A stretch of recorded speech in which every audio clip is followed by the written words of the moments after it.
and let us all do we can to build a better future. Well, the liberals, AOC, vote blue no matter who, are starting to panic. Corporate media is starting to panic. And I bet Fox News is really regretting their decision on firing Tucker Carlson. Now, again, there's a lot of things I agree with Tucker Carlson on. A lot of things I don't. I respect the way he ran his show on Fox News. He was able to have a lot of thought-provoking guests on his show. He was able to have progressives speak on his platform more so than you would ever hear at BSDNC or CNN. It was a phenomenal, popular show. And yes, while it was on Fox News, and Fox News is corporate media, just like BSDNC and CNN, Fox News had a heavyweight show. And so, because of the lawsuit with Dominion machines, voting machines, Fox News in that lawsuit got rid of Tucker Carlson. But Tucker didn't go quietly into the night. He's coming back with a vengeance. And he's currently now starting up his own media network, as well as, well, him and Trump were more or less appointed, I guess, leaders at Turning Point Florida conference. So let's talk about it. Because again, I said this in 2020. My colleague Daniel said this in 2020. After Biden was elected president. You heard that, YouTube? After Biden was elected president, YouTube. Biden is president of the United States, YouTube. Stupid algorithm. Anyways, we said that everyone that was celebrating, going to brunch, dancing and singing in the streets, that Trump was going to come back with a vengeance. That there would be plenty of political ammunition that will be used against Biden and Harris. And guess what? We were proven correct. But everyone in independent media was saying that. Jimmy Dore, RBN, everyone, Due Dissidents, all of us were saying it. We knew that it was going to happen. This wasn't open for a conversation, but yet you had many other larger networks thinking like, okay, this time we can hold Biden and Kamala's feet to the fire, but that didn't happen. All the while during this administration, we saw a rise of censorship, and Tucker Carlson was one of the few people, at least in corporate media, talking about journalism, censorship, standing up against it, free speech. Just the only one of the few. I think he might have been the only one. Maybe occasionally you might saw a little blip on the radar from corporate media, from CNN or MSNBC, but it was quickly dismissed. So let's talk about what happened at Turning Points, Florida conference, because it is one for the record books, I have to say. So on the stage, and again, this is from Independent, so they're going to have their own bias. On the stage of an influential activist group's two-day conference, far-right conspiracy theorists, so right-wing, everything's right-wing, Republican presidential candidates and members of Congress veered into Christian nationalists, evangelizing, QAnon-adjacent conspiracy mongering, and a bleak picture of an America in a rapid decline under Democratic leadership. Well, I think America's been on some decline for quite some time, thanks to neoliberal policies from both parties. The guest speakers at Turning Point's USA inaugural Turning Point Action Conference in Florida repeatedly denied the existence of, well, transgender people, claimed that supporting Ukraine was built on a lie, which it is, and characterized President Joe Biden as both frail and incapable stooge and the most corrupt politician of all time. These last two statements I'll agree with, okay? Right here. These last two statements. Again, this war in Ukraine is stupid, and yes, President Joe Biden is frail and incapable stooge, and he's the most corrupt politician of all time. Okay, so again, the article goes on to say they're professing their loyalty to Donald Trump. And everyone was apparently foaming at the mouth listening to Tucker Carlson. So I decided to bring up two clips. First, I want to lighten the mood just a little bit.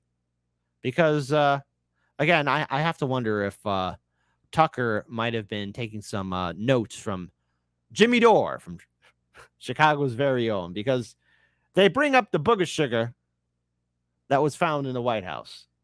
And I have to say, this was pretty comedic.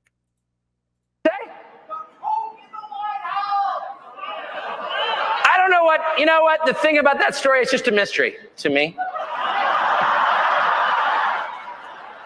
No one How did it get there? was more shocked than I was. Are you serious? In the Biden White House, somebody left an 8-ball of cocaine in a public. I was like, I said to my wife, that just doesn't, it's just not in character.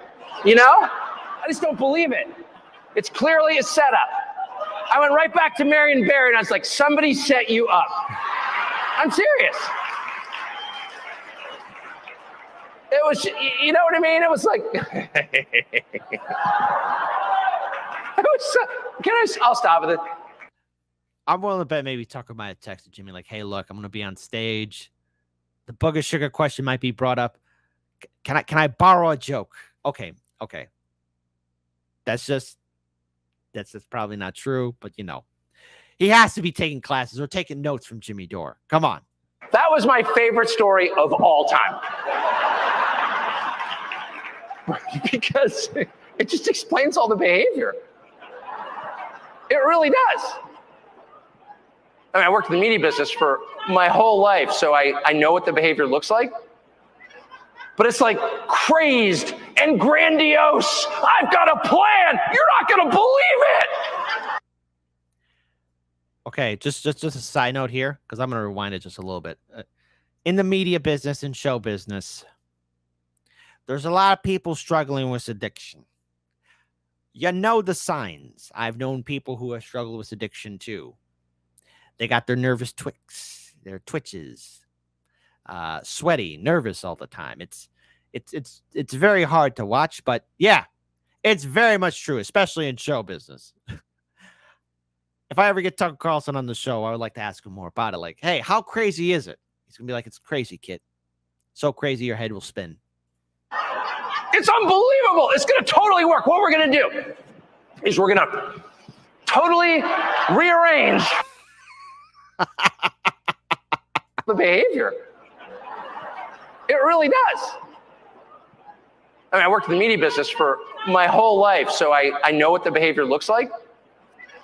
But it's like crazed and grandiose. I've got a plan. You're not going to believe it. It's unbelievable. It's going to totally work. What we're going to do is we're going to totally rearrange everything, okay? We've been doing things a certain way for a long time, okay? And it's worked, but I've got a better plan.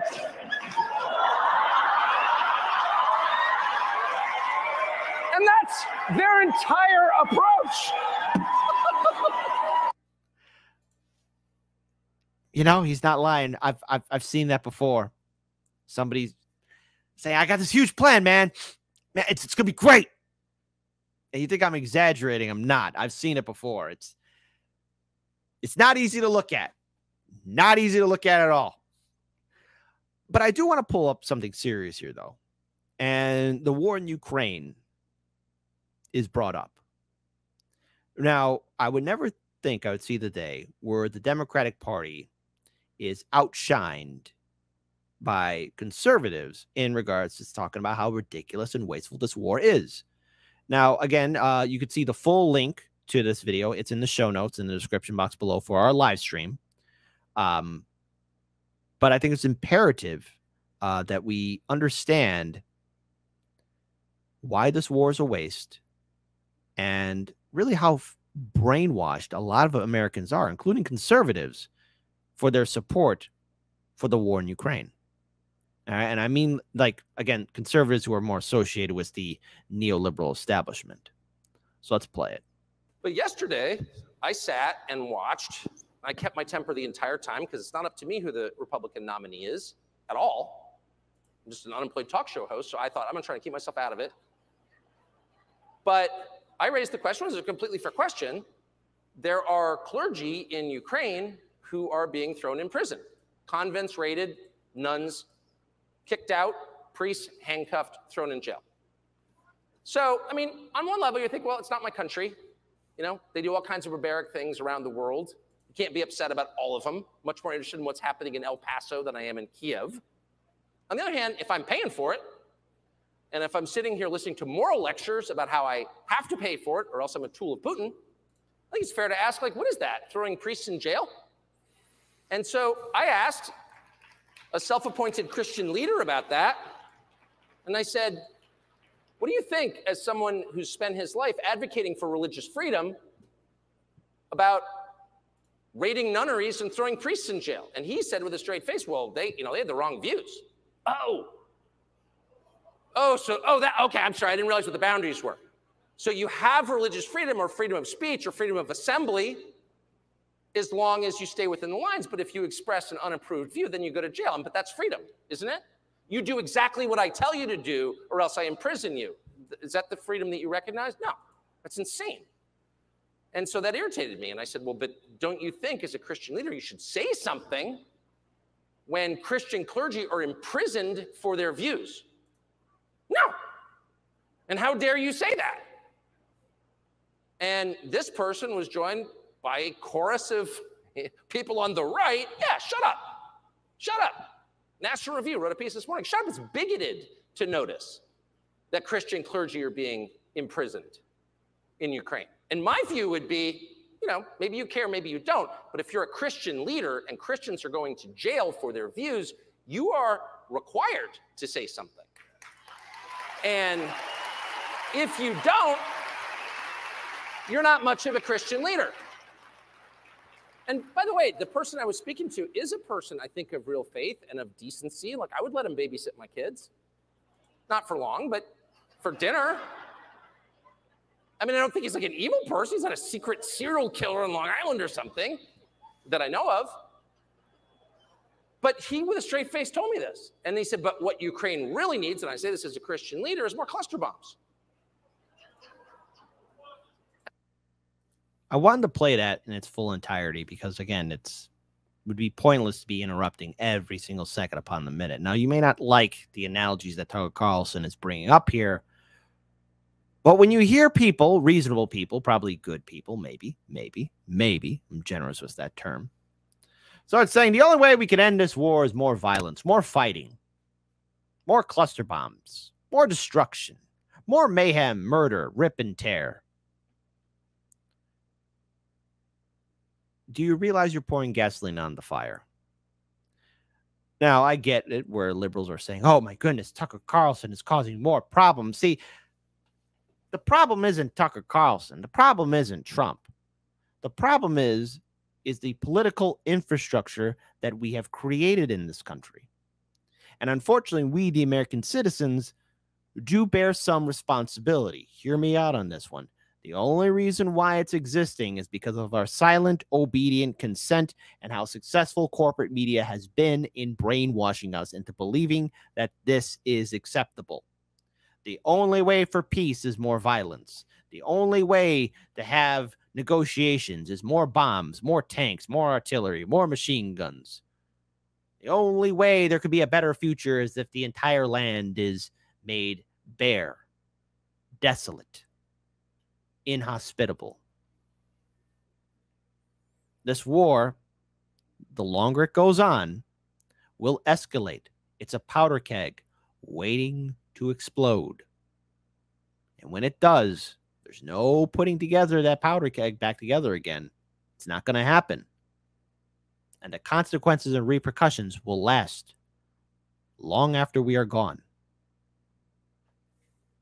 And I thought, you know who it was. And I thought to myself, more cluster bombs. Now, I am not a Bible scholar. But I'm pretty sure, having read 4 out of 4 Gospels, that like Luke 17 doesn't call for shower cluster bombs on the children. In fact, I'm just going to go out on a limb as a non-theologian and say the overriding message of the New Testament is bring peace. And this person, because that's what it says. And this person with a straight face got almost weepy at the prospect that the government that's imprisoning Christians doesn't have enough missiles and tanks, which is, maybe it's, fair position. It's not a legitimate position for a self-described Christian leader to have. It's just not. I'm sorry. That's disgusting.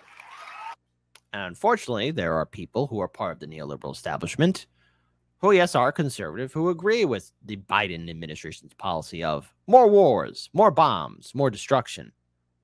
That's how successful Russiagate, corporate media has been to us as a people.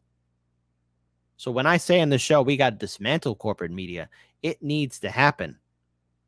Hell, it should have happened the day before yesterday. Hell, it should have happened 10 years ago. Hell, the Telecoms Act should never have been written in the first place. But yet here we are. Here we are.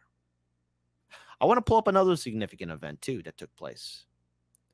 And that was when Trump spoke at the event, too, at Turning Point Action. Yes, I'm using an article from RT, and you know what I'm going to say, just to trigger the vote blue no matter who people. Now, again, I don't know how authentic this is, but in comparison to the other Republican candidates that are in the field, and in comparison to Marianne Williamson, who's the quote-unquote, well, let's face it, her campaign is going broke, and we will talk about her later, a Bernie 2.0, or in comparison to Biden, Trump's plan is somewhat reasonable, but again, this is Donald Trump we're talking about. So let's hear it out what he had to say. After repeatedly claiming that he could end the Russian-Ukraine conflict within 24 hours of elected U.S. president again in 2024, former President Commander-in-Chief Donald Trump has outlined his plan for bringing about a negotiated peace agreement. Trump, currently the leading candidate for the Republican Party's 2024 presidential nomination, argued that he has enough influence for Putin and Zelensky, to stop the bloodshed. People to stop dying. Stop dying. With the right prodding from the White House, the two leaders would see no point in continuing the conflict, he said on Sunday in a Fox News interview. He says, again, this is Trump. I know Zelensky very well. I know Putin very well, even better. And I had a good relationship, very good with both of them. I would tell Zelensky, no more, you got to make a deal. I would tell Putin, if you don't make a deal, we're going to give him a lot. We're going to give them more than they ever got if we have to. I will have the deal done in 1 day. 1 day. That's what Trump said. Trump argued that his predecessor, President Joe Biden, is being outsmarted, outmaneuvered by world leaders like Putin, Xi Jinping, and yes, even French President Emmanuel Macron. Well, I mean, Macron, France is burning. So, no, I don't see that happening.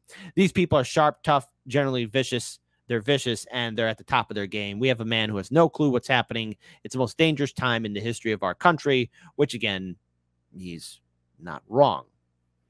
However, what's the bigger picture from that event? It's a sign, especially because Donald Trump did attend it, that he's cementing more support amongst Republican voters.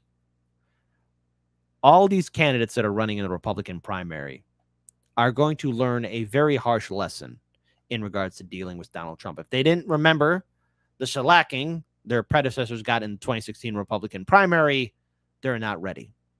Fox News, in its, rapid rush to fire Tucker Carlson, will live to regret that decision too, because Tucker Carlson is still pushing forward, and he took all of his viewers and supporters with him too.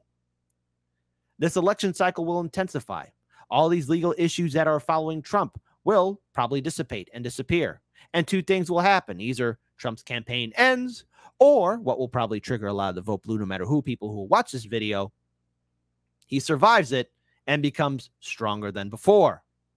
There is plenty of political ammunition to use against the Democrats. There is a treasure trove of videos, gas, stumbles, fails from both Biden and Kamala. Corporate media, in its power, in its influence that it once had, is starting to become impotent and weak. We're seeing it now as we speak. This election cycle should be a sign for people, though, that maybe this is the end of trusting the two-party system. The real choice here is that we have to break away from corporate media, neoliberalism, and start building movements and organizations not connected to Washington, D.C. But I'm going to say one thing right here.